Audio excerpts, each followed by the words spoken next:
संपत्ति के दस्तावेजों के पंजीयन में धीरे धीरे संपदा 2.0 पोर्टल की स्वीकारोक्ति बढ़ती जा रही है। पिछले एक हफ्ते से प्रतिदिन 140 से 150 दस्तावेज संपदा पोर्टल 2.0 पर पंजीबद्ध हो रहे हैं। स्वीकारोक्ति बढ़ती देख विभाग ने संपदा 1.0 के स्लॉट भी कम करना प्रारंभ कर दिए हैं, ताकि अधिक से अधिक लोग संपदा 2.0 के माध्यम से अपनी संपत्ति के दस्तावेजों का पंजीयन कराएं। देखिए ये खास रिपोर्ट। 10 अक्टूबर को प्रदेश के मुख्यमंत्री डॉक्टर मोहन यादव ने भोपाल से संपदा 2.0 लॉन्च किया था। नया पोर्टल लॉन्च होने पर जो स्वाभाविक रूप से परेशानियां आती हैं, वह इस पोर्टल में भी आई।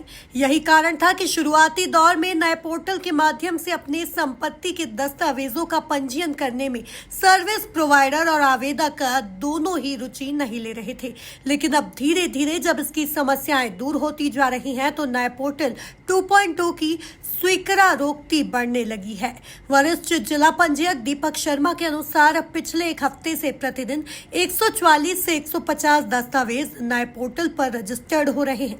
यदि 10 अक्टूबर से अब तक की बात की जाए तो संपदा 1.0 पर 12,900 दस्तावेजों का पंजीयन हुआ है, जबकि संपदा 2.0 में 1100 दस्तावेजों का पंजीयन हो चुका है। देखिए, संपदा 2 बहुत ही सुविधाजनक और पारदर्शी सिस्टम है और इसके कारण प्रचलन तेज़ी से बढ़ रहा है। संपदा 2 का अभी तक 1055 से ज़्यादा दस्तावेज कल तक पंजीयन हो चुके थे। आज ये आंकड़ा 1100 से ऊपर हो जाएगा और 10 अक्टूबर से अभी तक टोटल जो दस्तावेज पंजीयन हुए 12,900, उसमें से 1100 दस्तावेज संपदा 2 में हुए हैं। और अब इंदौर ज़िले में प्रतिदिन 140, 150 दस्तावेज संपदा 2 में पंजीयन हो रहे हैं। आगे इसका प्रचलन और बढ़ेगा। ये एक ट्रेंड देखने में आ रहा है कि एक व्यक्ति जो एक बार संपदा 2 में पंजीयन करा ले रहे हैं, तो वो अधिवक्ता, वो सर्विस प्रोवाइडर संपदा 2 में ही ज़्यादा कंफर्टेबल हैं और वो ज़्यादातर दस्तावेजों का पंजीयन उसी में कर रहे हैं। वरिष्ठ जिला पंजीयक दीपक शर्मा ने माना कि कुछ परेशानियां अभी भी बरकरार है। KYC करने में परेशानी आ रही है, जबकि आवेदक का आधार बायोमेट्रिक लॉक होता है, तब भी दस्तावेज के पंजीयन में परेशानी होती है। उन्होंने अपील करते हुए कहा कि नए पोर्टल पर संपत्ति के पंजीयन के दौरान आवेदक अपने आधार का बायोमेट्रिक अनलॉक जरूर करे। हाँ, एक दो चीज़ें हैं, जैसे KYC सभी का होना है। आधार बेस्ड दस्तावेज का जो एग्जीक्यूशन हो रहा है वो आधार बेस्ड हो रहा है, उसमें OTP देना है, प्लस उसको बायोमेट्रिक से वेरीफाई करना है। तो लोग इसको सीख रहे हैं और शुरुआती दौर में इसमें एक आध महीना और लगेगा। बहुत आसानी से सब दूर ये निर्बाध रूप से होने लगेगा। एक चुनौती और आ रही है कि जो संपत्ति है, संपत्ति की फ़ोटो लेनी है। तो संपत्ति की फ़ोटो अक्षांश देशांतर के हिसाब से जियो टैग हो रही है।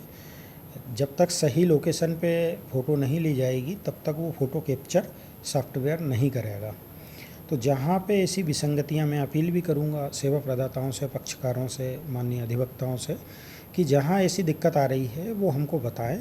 तो यदि मैपिंग में कोई प्रॉब्लम सिस्टम में होगी तो उसे हम दुरुस्त करेंगे, और यदि पक्षकार के पास कोई प्रॉब्लम है तो उसको हम ठीक करेंगे।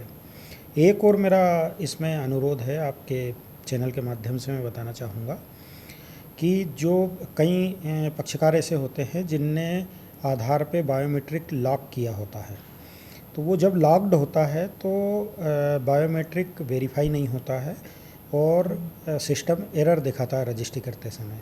तो जब भी बायोमेट्रिक से संबंधित एरर आए तो इस बात को ध्यान रखें कि उनका बायोमेट्रिक लॉक तो नहीं है। एक महत्वपूर्ण सूचना ये है कि संपत्ति के साथ साथ पार्टी का भी आइडेंटिफिकेशन इसमें होना है। वो आधार और पैन कार्ड के थ्रू होना है। तो आधार और पैन में जो नाम है, जो मोबाइल नंबर हैं, उसका मैच करना बहुत ज़रूरी है।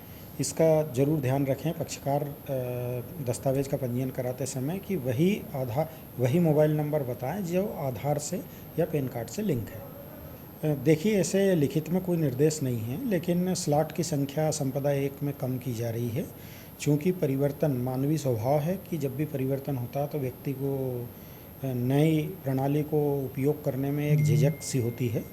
तो वो झिझक को दूर करने के लिए हमारा प्रयास है कि हम संपदा 2 प्रणाली को अधिक से अधिक नए संपदा पोर्टल 2.0 पर स्वीकारोक्ति बढ़ने के बाद अब विभाग ने पुराने 1.0 पोर्टल से स्लॉट कम करना प्रारंभ कर दिया है। जैसे जैसे नए पोर्टल पर पंजीयन की संख्या बढ़ेगी, पुराने पोर्टल के स्लॉट उसी क्रम में कम किए जाएंगे।